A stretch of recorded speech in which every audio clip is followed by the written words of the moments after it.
grind it or something, I'm not sure.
You know the story of the 3 wise men of the East and how they traveled from afar to offer their gifts at the manger cradle in Bethlehem.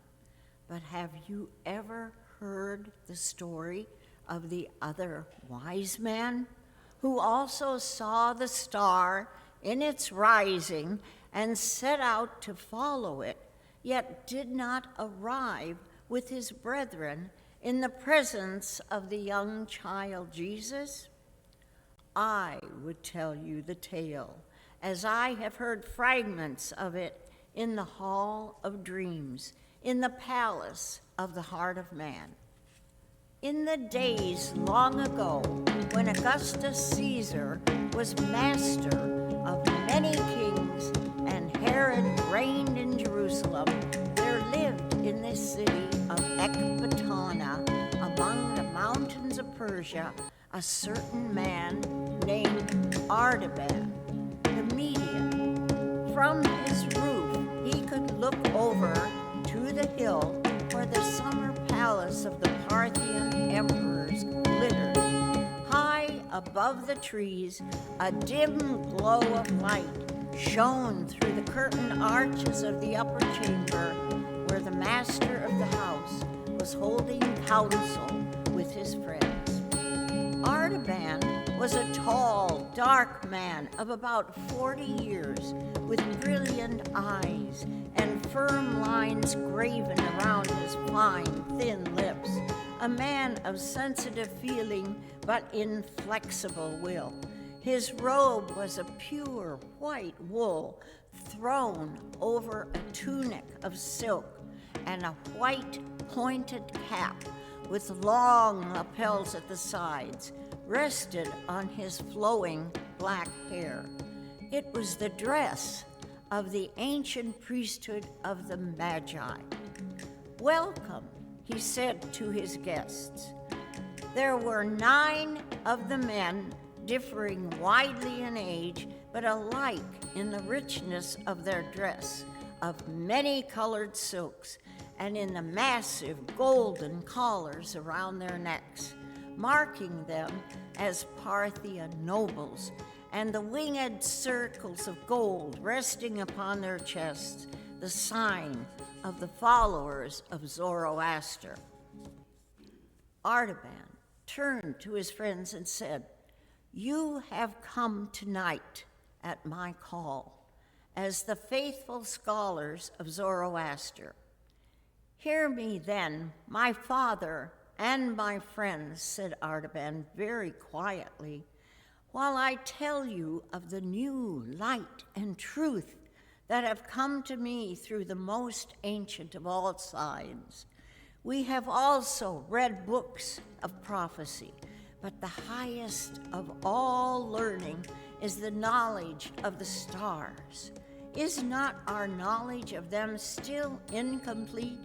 Are there not many stars still beyond our horizon?" "The stars," said his friend, "are the thoughts of the eternal. They are numerous, but the thoughts of man can be counted like the years of his life. The wisdom of the Magi is the greatest of all wisdoms on earth because it knows its own ignorance, and that is the secret of power."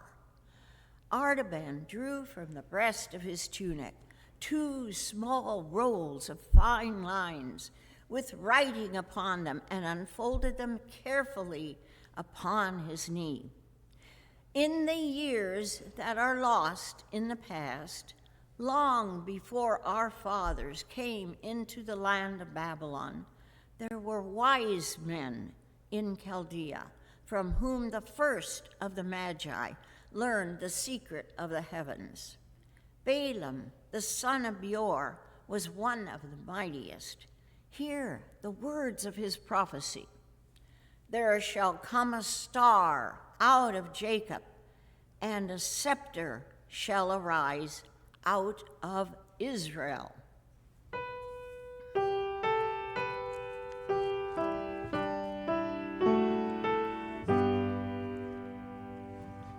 Brightest and best of the stars of the morning, dawn on our darkness and lend us your aid. Star of the east, the horizon adorning, guide where our infant Redeemer is laid. Artaban's friend remarked, "The tribes of Israel are scattered through the mountains like lost sheep, and from the remnant that dwells in Judea, under the yoke of Rome, neither star nor scepter shall arise." "And yet," answered Artaban, "it was the Hebrew Daniel, the mighty searcher of dreams, the counselor of kings, the wise Belteshazzar, who was most honored and beloved of our great King Cyrus. Daniel proved himself to our people, and these are the words that he wrote. Know therefore and understand that from the going forth of the commandment to restore Jerusalem unto the Anointed One, the Prince, the time shall be 67 weeks. Artaban continued, "It has been shown to me and to my 3 companions among the Magi, Caspar, Melchior, and Balthazar. We have searched the ancient tablets of Chaldea. We have studied the sky, and in the spring of the year we saw 2 of the greatest stars draw near together in the sign of the fish, which is the house of the Hebrews. We also saw a new star there, which shone for 1 night and then vanished. Now again, the two great planets are meeting. This night is their conjunction. My three brothers are watching at the ancient temple of the seven spheres at Borsippa in Babylonia, and I am watching here. If the star shines again, they will wait 10 days for me at the temple, and then we will set out together for Jerusalem to see and worship the promised one who shall be born King of Israel. I believe the sign will come. I have made ready for the journey. I have sold my house and my possessions and bought 3 jewels, a sapphire, a ruby, and a pearl, to carry them as tribute to the king.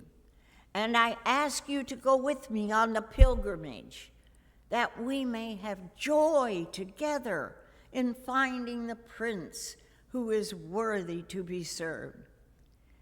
He thrust his hand into the inmost fold of his garment and drew out the 3 gems, one blue as a fragment of the night sky, one redder than a ray of sunrise, and one as pure as the peak of a snow mountain at twilight. His friends glanced at one another with looks of wonder and pity, as though they had listened to the story of a wild vision or the proposal of an impossible enterprise. At last, his friend said, "Artaban, this is a vain dream. It comes from too much looking upon the stars and the cherishing of lofty thoughts. He who looks for it is a chaser of shadows." His friends agreed, and they all bid Artaban a fond farewell. But his father, Abgarus, said gravely after the others had gone, "My son, it may be that the light of truth is in this sign that has appeared in the skies, and then it will surely lead to the prince and the mighty brightness. He who follows it will have only a long pilgrimage and an empty search. But it is better to follow even the shadow of the best than to remain content with the worst. And those who would see wonderful things must often be ready to travel alone. My heart shall be a companion for your pilgrimage day and night. Go in peace, my son."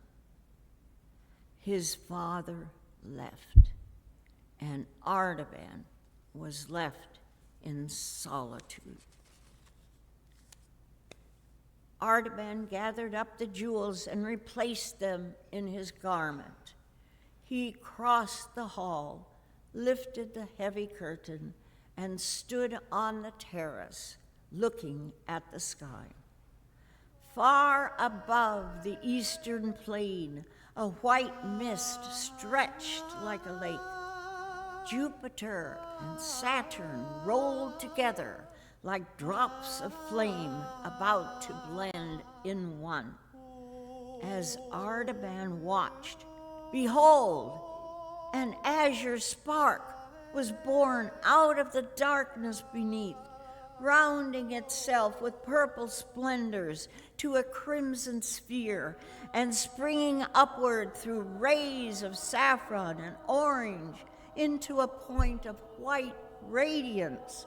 It pulsated in the enormous vault as if the 3 jewels in the Magian's breast had mingled and been transformed into a living heart of light. Artaban bowed his head. He covered his brow with his hands. He said, "It is the sign. The king is coming, and I will go to meet him."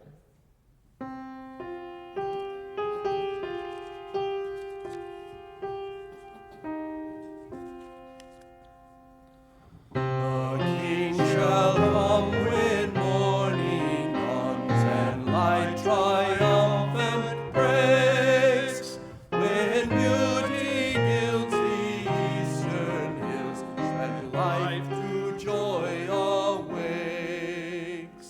Oh, brighter than that glorious morn shall this fair morning be, when Christ our King in beauty comes, and we his face shall see. All night long, Vasda, the swiftest of Artaban's horses, had been waiting, saddled and bridled in her stall, pawing the ground impatiently, as if she shared the eagerness of her master's purpose. Surely the rider shall thank his God for this voiceless affection, and his morning prayer will embrace a double blessing. God bless us both, and keep our feet from falling and our souls from death. Artaban must, indeed, ride wisely and well if he would keep the appointed hour with the other magi, for the route was 150 parsangs, and 15 was the utmost that he could travel in a day. But Artaban knew Vasta's strength and pushed forward without anxiety, making the fixed distance every day, though he traveled late into the night and started early in the day. Over many a cold and desolate pass, crawling painfully across the wind-swept shoulders of the hills, down many a black mountain gorge where the river roared and raced before him like a savage guide, Artaban pressed onward until he arrived at nightfall of the 10th day beneath the shattered walls of populous Babylon.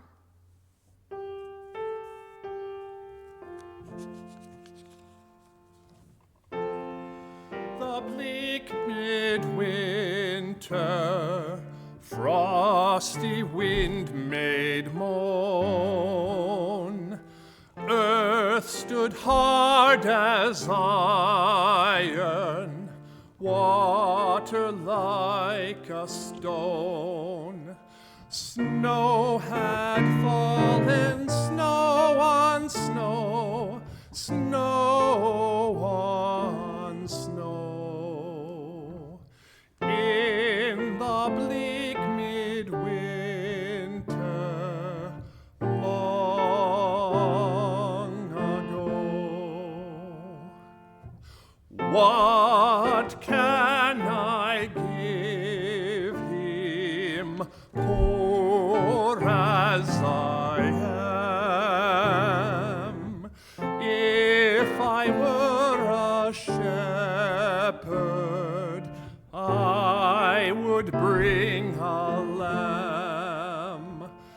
If I were a wise man, I would do my part.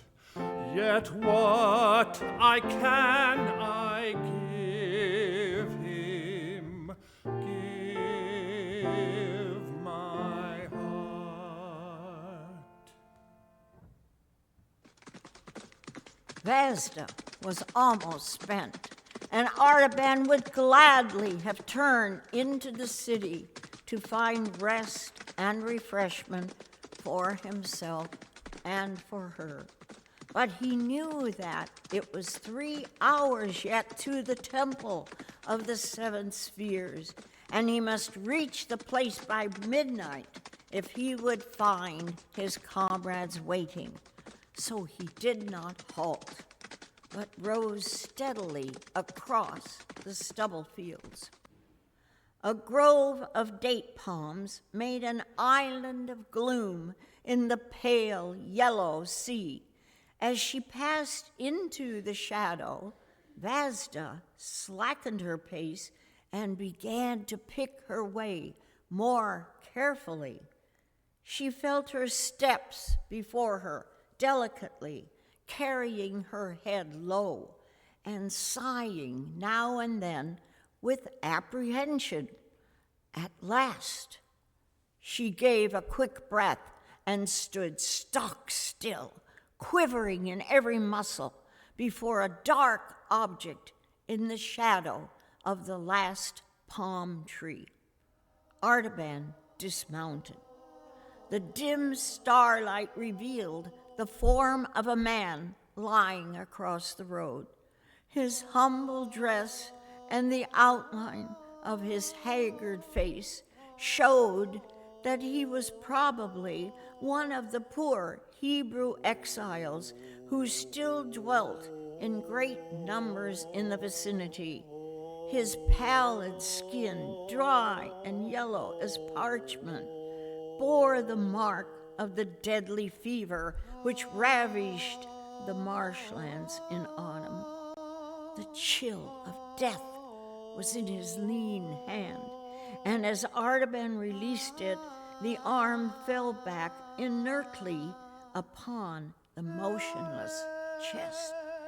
He turned away with a thought of pity, consigning the body to the strange burial which the Magians deemed most fitting, the funeral of the desert, from which vultures rise on dark wings, and the beasts of prey slink furtively away, leaving only a heap of white bones in the sand.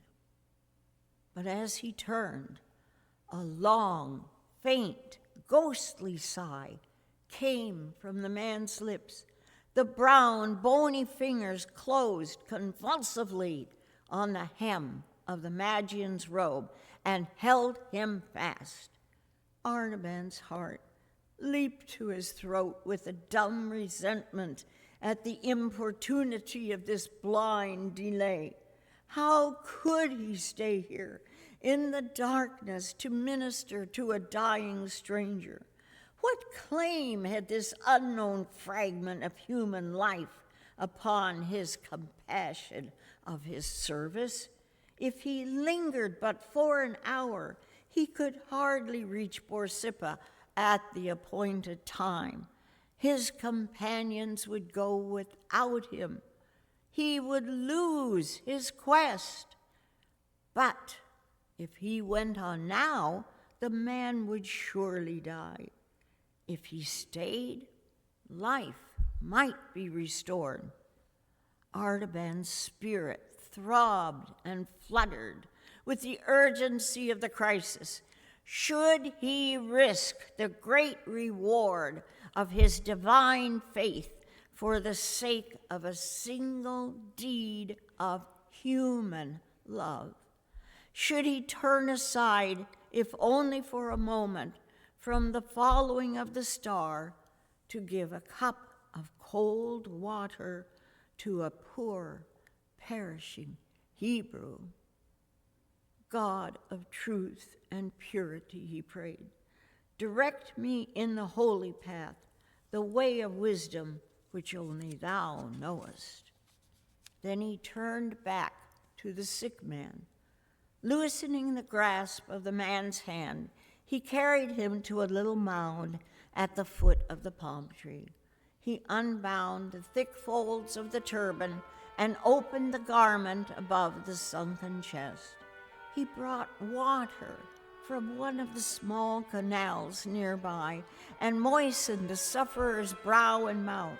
he mingled a draught of one of those simple but potent remedies which he carried always, and poured it slowly between the colorless lips, for the Magians were physicians as well as astrologers. Hour after hour, Artaban labored, as only a skillful healer of disease can do, and at last the man's strength returned. He sat up and looked about him. "Who art thou?" he said, in the rude dialect of the country, "and why hast thou sought me here to bring back my life?"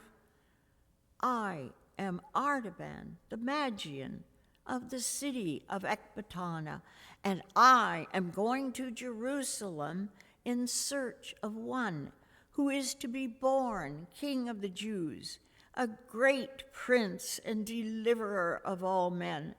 I dare not delay any longer upon my journey, for the caravan that has waited for me may depart without me. But see, here is all I have left of bread and wine, and here is a potion of healing herbs. When thy strength is restored, thou canst find the dwellings of the Hebrews among the houses of Babylon." The Jew raised his trembling hand solemnly to heaven and said, "Now may the God of Abraham and Isaac and Jacob bless and prosper the journey of the merciful, and bring him in peace to his desired haven. But stay, I have nothing to give thee in return, only this, that I can tell thee where the Messiah must be sought. For our prophets had said that he should be born not in Jerusalem, but in Bethlehem of Judah. May the Lord bring thee in safety to that place, because thou hast had pity upon the sick."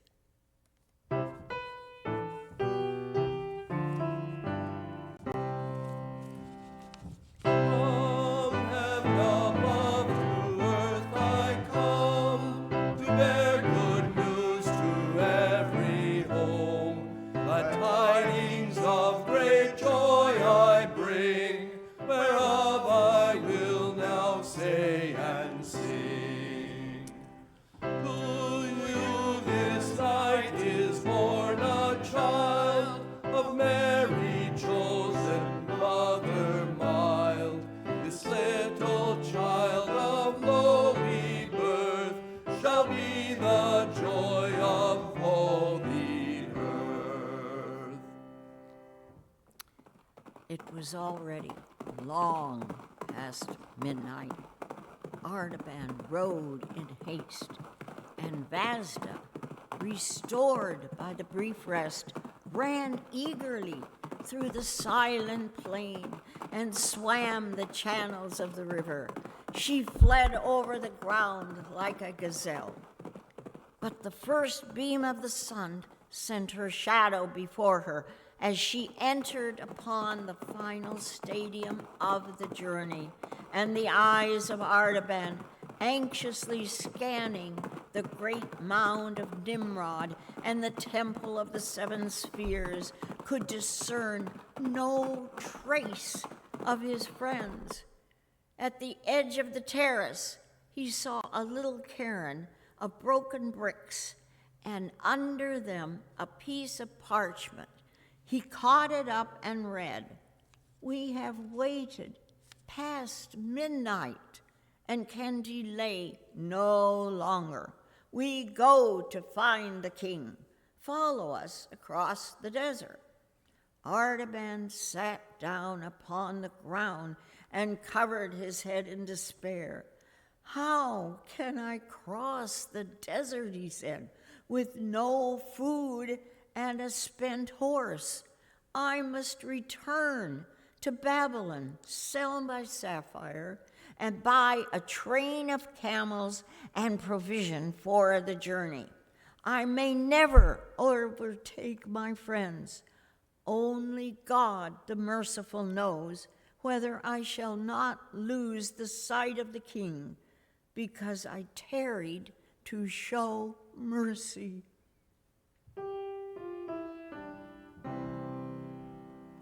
Is Christ our God, who far on high hath heard your sad and bitter cry.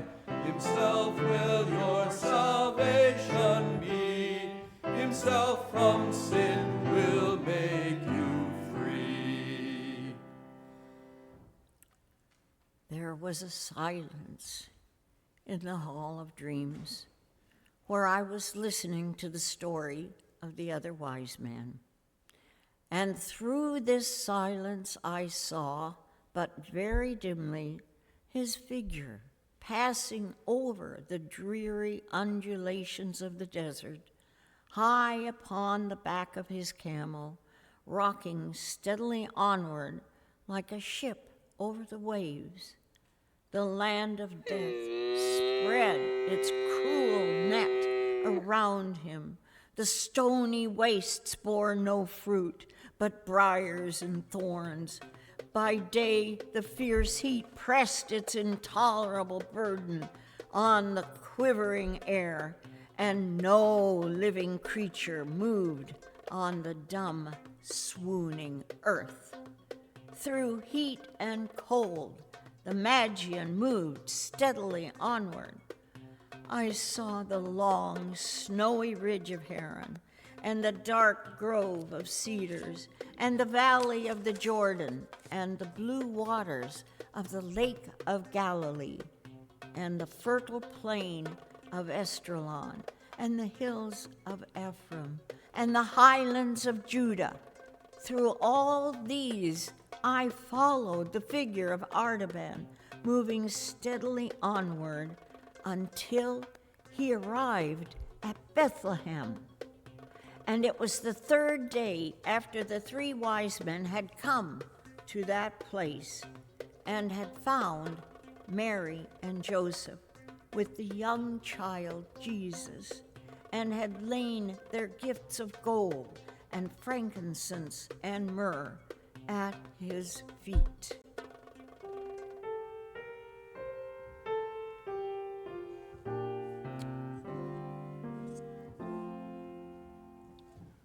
Where shepherds lately knelt and kept the angel's word, I come to have belief of pilgrims strangely stirred. But there is room and welcome there for me. But there is room and welcome there for me. In that unlikely place I find him as they said. Sweet newborn babe, how frail, and in a manger bed. A still small voice to cry one day for me. A still small voice to cry one day for me. Then the other wise men drew near, weary, but full of hope, bearing his ruby and his pearl to offer to the king. For now at last, he said, I shall surely find him, though it be alone and later than my brethren. This is the place of which the Hebrew exile told me that the prophets had spoken. And here I shall behold the rising of the great light. But I must inquire about the visit of my brethren, and to what house the star directed them, and to whom they presented their tribute. The streets of the village seemed to be deserted, and Artaban wondered whether the men had all gone up to the hill pastures to bring down their sheep. From the open door of a low stone cottage, he heard the sound of a woman's voice singing softly. He entered and found a young mother hushing her baby to rest. She told him of the strangers from the far east who had appeared in the village 3 days ago, and how they said a star had guided them to the place where Joseph of Nazareth was lodging with his wife and her newborn child, and how they had paid reverence to the child and given him many rich gifts. But the travelers disappeared again, she continued, as suddenly as they had come. We were afraid at the strangeness of their visit. We could not understand it. The man of Nazareth took the babe and his mother and fled away that same night secretly, and it was whispered that they were going far away to Egypt. Ever since, there has been a spell upon the village. Something evil hangs over it. They say that the Roman soldiers are coming from Jerusalem to force a new tax from us, and the men have driven the flocks and herds far back among the hills and hidden themselves to escape it. Artaban listened to her gentle, timid speech, and the child in her arms looked up in his face and smiled, stretching out its rosy hands to grasp at the winged circle of gold on his chest. Artaban's heart warmed to the touch. It seemed like a greeting of love and trust to one who had journeyed long in loneliness and perplexity, fighting with his own doubts and fears and following a light that was veiled in clouds.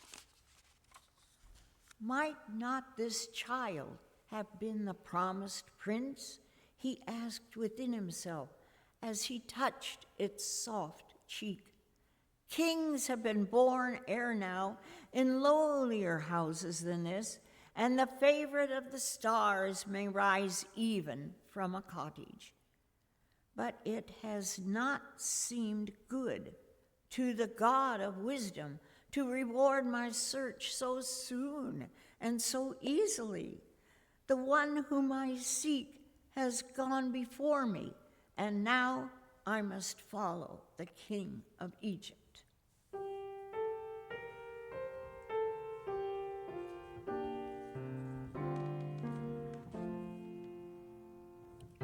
How should I not have known Isaiah would be there? His prophecies fulfilled, with pounding heart I stare. A child, a son, the Prince of Peace for me. A child, a son, the Prince of Peace for me.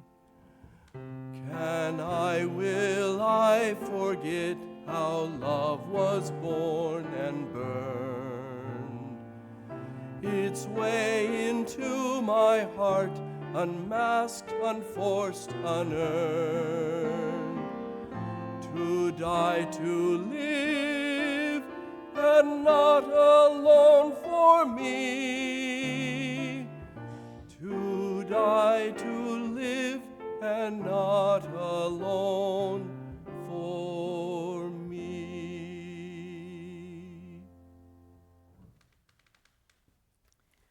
The young mother laid the babe in the cradle and rose to minister to the wants of the strange guest that fate had brought into her house.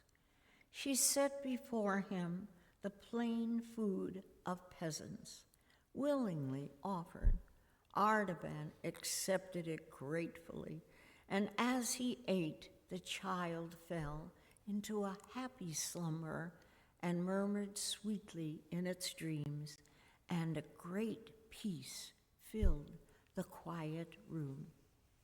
But suddenly there came a noise of wild confusion and uproar in the streets of the village, a shrieking and wailing of women's voices, a clangor of swords, and a desperate cry. The soldiers of Herod, they are killing our children.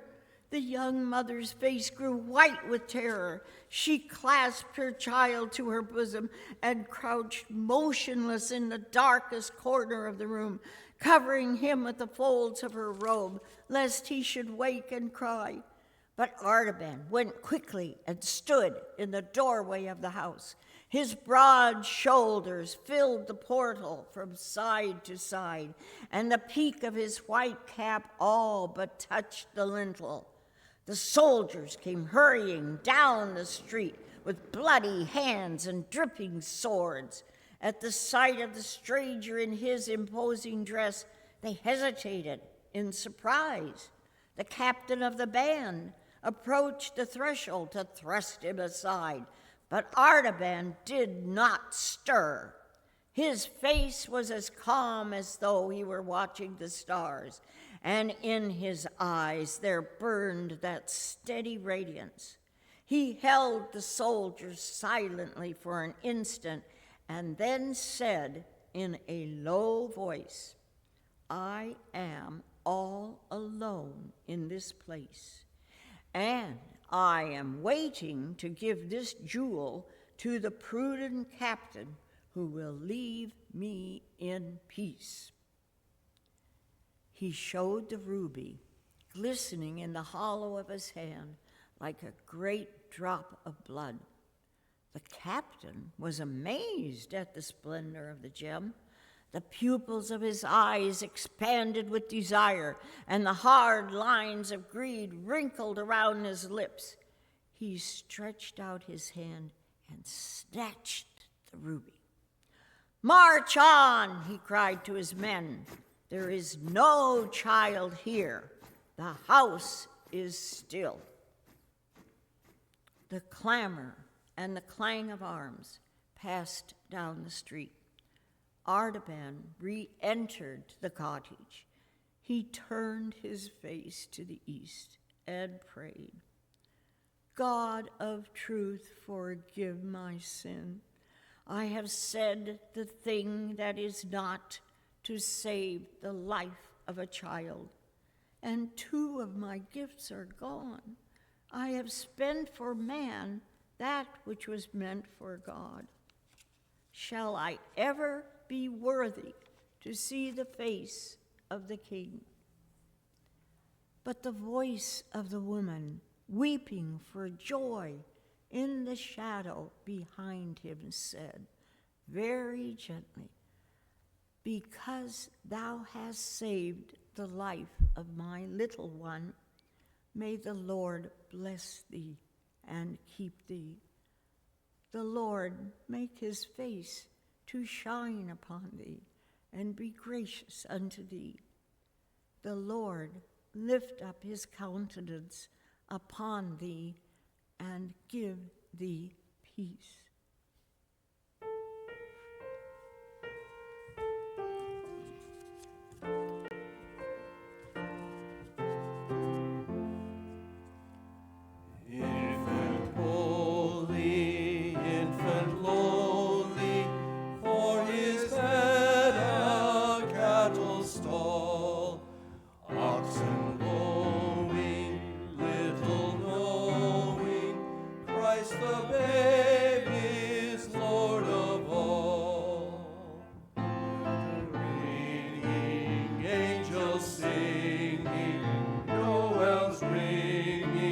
Tidings bringing, Christ the babe is Lord of all.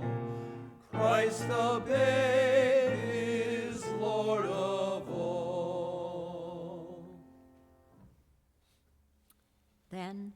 again, there was silence in the Hall of Dreams, deeper and more mysterious than the first interval. And I understood that the years of Artaban were flowing very swiftly under the stillness of that clinging fog. And I caught only a glimpse here and there of the river of his life shining through the shadows that concealed its course. I saw him moving among the throngs of men in populous Egypt, seeking everywhere for traces of the household that had come down from Bethlehem, and finding them under the spreading sycamore trees of Heliopolis, and beneath the walls of the Roman fortress of New Babylon beside the Nile, traces so faint and dim that they vanished before him continually. I saw him again at the foot of the pyramids. He looked up into the vast countenance of the crouching Sphinx and vainly tried to read the meaning of the calm eyes and smiling mouth. Was it indeed the mockery of all effort and all aspiration, as his friend had said, the cruel jest of a riddle that has no answer, a search that can never succeed? Or was there a touch of pity and encouragement in that inscrutable smile, a promise that even the defeated should attain victory, and the disappointed should discover a prize, and the ignorant should be made wise, and the blind should see, and the wandering should come into the haven at last? I saw him again in an obscure house of Alexandria, taking counsel with the Hebrew rabbi, the venerable man bending over the rolls of parchment on which the prophecies of Israel were written, read aloud the pathetic words which foretold the sufferings of the promised Messiah, the despised and rejected of men, the man of sorrows and the acquaintance of grief. And remember, my son, said the rabbi, the king whom you are seeking is not to be found in a palace, nor among the rich and powerful.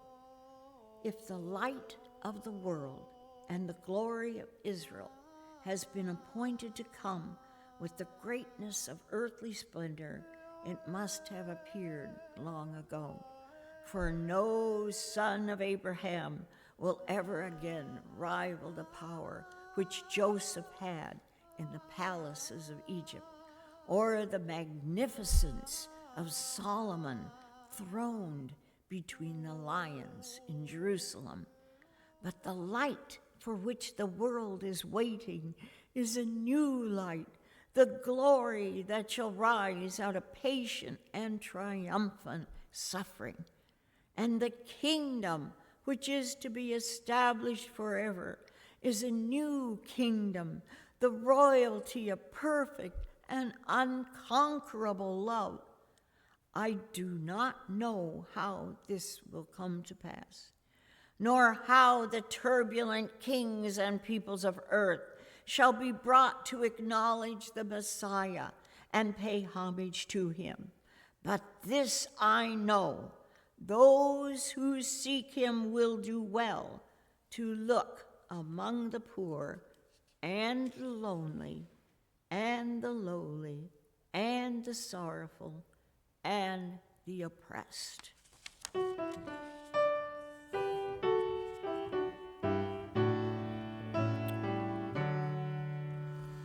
Joy to the world, the Lord is come. Let earth receive her King. Let every heart prepare him room. And heaven and nature sing, and heaven and nature sing, and heaven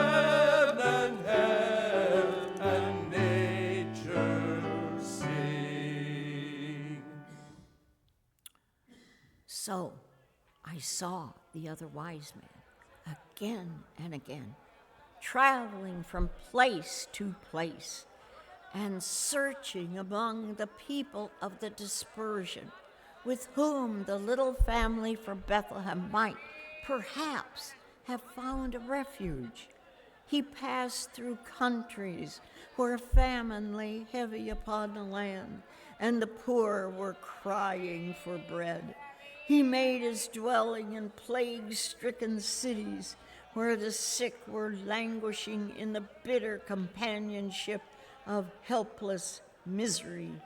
He visited the oppressed and the afflicted in the gloom of subterranean prisons and the crowded wretchedness of slave markets and the weary toil of galley ships. In all this populous and intricate world of anguish, though he found none to worship, he found many to help. He fed the hungry, clothed the naked, healed the sick, and comforted the captive, and his years went by more swiftly than the weaver's shuttle. It seemed almost as if Artaban had forgotten his quest, but I saw him for a moment as he stood alone at sunrise, waiting at the gate of a Roman prison. He had taken from a secret place in his garment the pearl, the last of his jewels. As he looked at it, a mellower luster, a soft and iridescent light, full of shifting gleams of azure and rose, trembled upon its surface. It seemed to have absorbed some of the reflection of the colors of the lost sapphire and ruby. So the profound secret purpose of a noble life draws into itself the memories of past joy and past sorrow. All that has helped it, all that has hindered it is transfused by a subtle magic into its very essence. It becomes more luminous and precious the longer it is carried close to the warmth of the beating heart. Then, at last, while I was thinking of this pearl and of its meaning and its meaning, I heard the end of the story of the other wise man.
Son of Mary.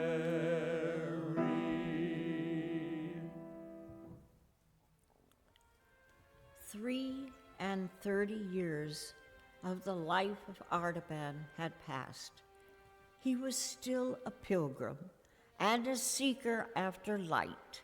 His hair, once darker than the cliffs of Zagros, was now white as the wintry snow that covered them. His eyes, that once flashed like flames of fire, were dull as embers smoldering among the ashes. Worn, weary, and ready to die, but still looking for the king. He had come for the last time to Jerusalem.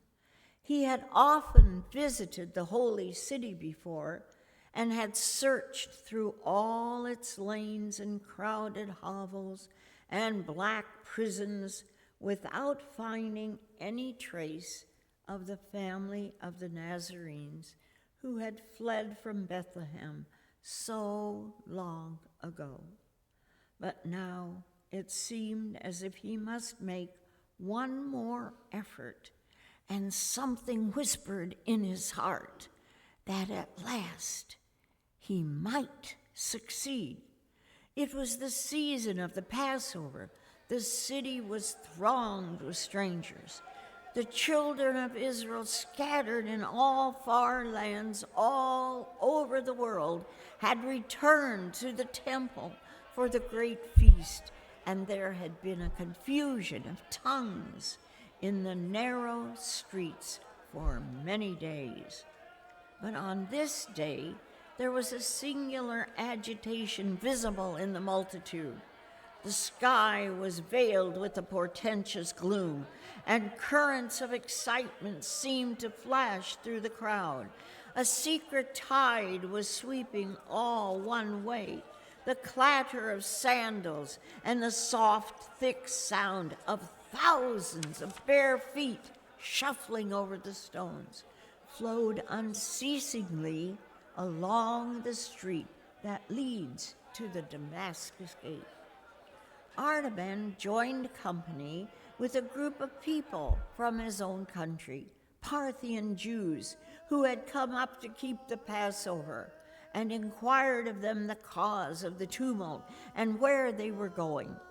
"We are going," they answered, "to the place called Golgotha, outside the city walls, where there is to be an execution.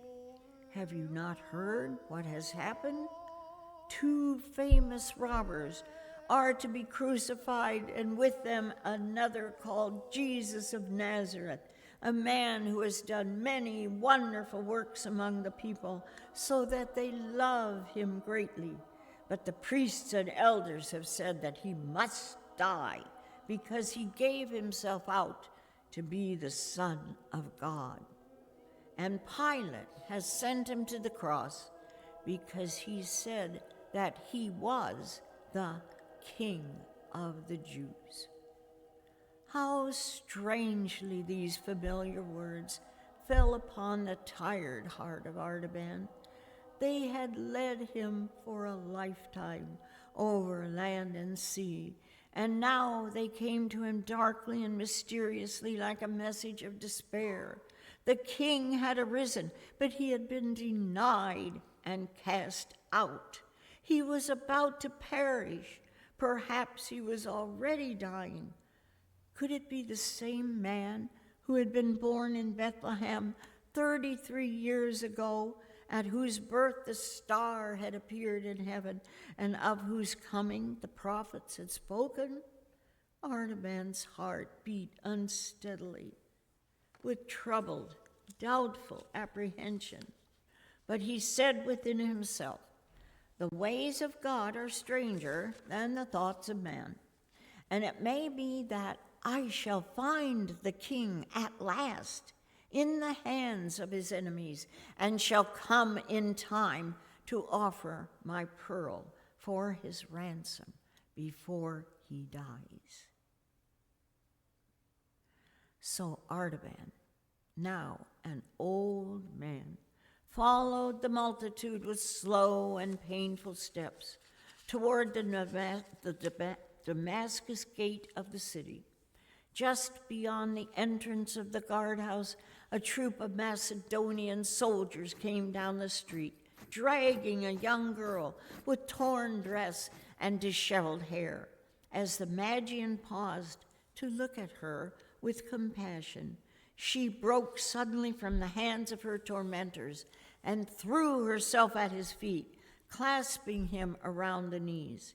She had seen his white cap and the winged circle on his chest. "Oh, have pity on me," she cried. "Save me for the sake of the God of purity.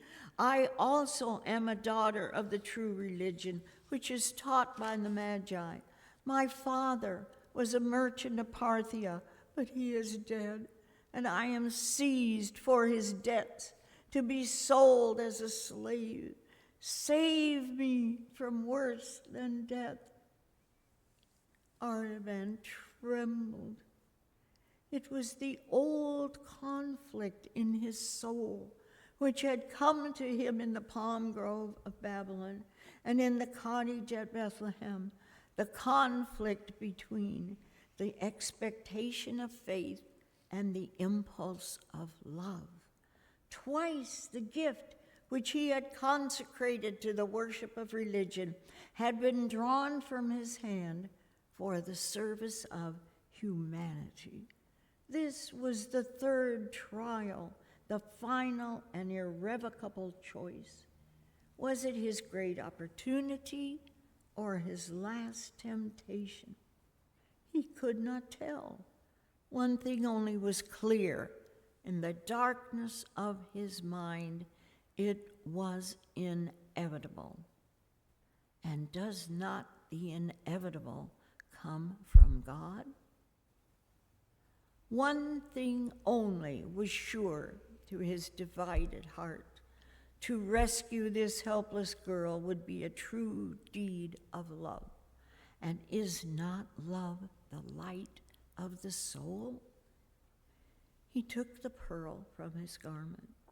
Never had it seemed so luminous, so radiant, so full of tender, living luster. He laid it in the hand of the slave.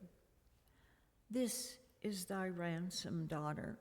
It is the last of my treasures, which I kept for the king." While he spoke, the darkness of the sky thickened, and shuddering tremors ran through the earth, heaving convulsively. The walls of the house rocked to and fro. Stones were loosened and crashed into the street. Dust clouds filled the air. The soldiers fled in terror, but Artaban and the girl whom he had ransomed crouched, helpless, beneath the wall of the praetorium. What had he to fear? What had he to live for? He had given away the last remnant of his tribute for the king. He had parted with the last hope of finding him. The quest was over, and it had failed. But even in that thought, accepted and embraced, there was peace. It was not resignation. It was not submission. It was something more profound and searching. He knew that all was well, because he had done the best he could from day to day. He had been true to the light that had been given to him. He had looked for more, and if he had not found it, if a failure was all that came out of his life, doubtless that was the best that was possible. But he knew that even if he could live his earthly life all over again, it could not be other than it had been.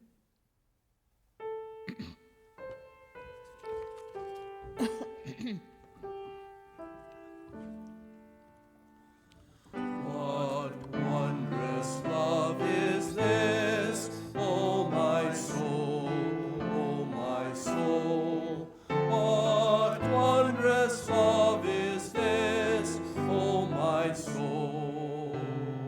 What wondrous love is this that caused the Lord of bliss to bear the dreadful curse for my soul, for my soul, to bear the dreadful curse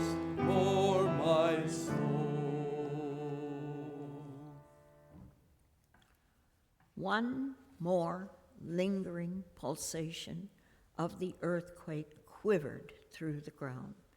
A heavy tile, shaken from the roof, fell and struck Artaban on the head. He lay breathless and pale, with his gray head resting on the young girl's shoulder and the blood trickling from the wound. As she bent over him, fearing that he was dead, there came a voice through the twilight, very small and still, like music sounding from a distance. The girl turned to see if someone had spoken from the window above them, but she saw no one. Then Artaban's lips began to move as if in answer, and she heard him say in the Parthian tongue, "Not so, my lord, for when saw I thee hungered and fed thee, or thirsty and gave thee drink? When saw I thee a stranger and took thee in, or naked and clothed thee? When saw I thee sick or in prison and came unto thee? 33 years have I looked for thee, but I have never seen thy face, nor ministered to thee, my king." He ceased, and the sweet voice came again, and the maid heard it very faintly and far away. But now it seemed as though she understood the words. "Verily I say unto thee, inasmuch as thou hast done it unto one of the least of these my brethren, thou hast done it unto me." A calm radiance of wonder and joy lighted the pale face of Artaban like the first ray of dawn on a snowy mountain peak. One long, last breath of relief exhaled gently from his lips. Artaban's journey was ended. His treasures were accepted. The other wise man had found the king.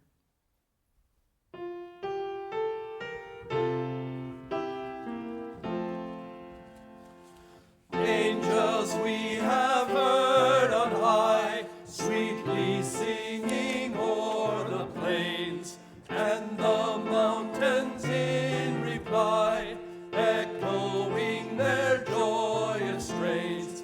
Gloria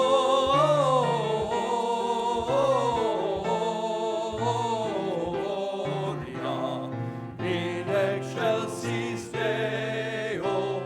Gloria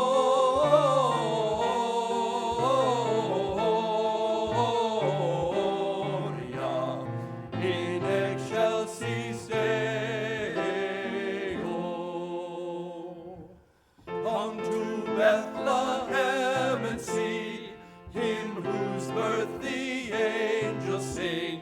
Come adore on bended knee Christ the Lord, the newborn King.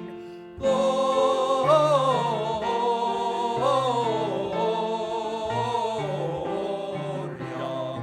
in excelsis Deo. Gloria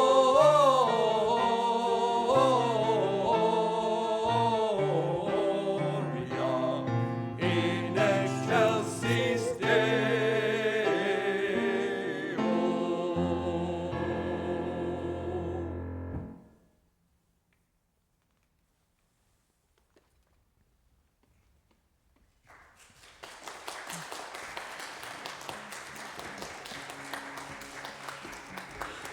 I want to thank the tech crew back there. They did a great job. Steve and Jackie, they hadn't had very much practice or anything, and it just went really well. Thank you very much, Lisa, for accompanying us on piano. Thank you for Cliff and Mike for being a part of this. Standing up here frozen, I forgot how hard that was. So thank you very much for that. And especially thank you to Arlene for bringing this story. And she read it with such passion, and it was really a blessing to be a part of the project. So thank you very much. Thank you. Yes, Scott. Thank you. Thank you. Thank you for listening to one of my very favorite stories. I'd like to give each of you a little gift. And if you don't mind walking up here, could I hand it to you? Or there might be. So this concludes Senior Connections for this month. We hope you have a blessed Christmas and will join us January 8th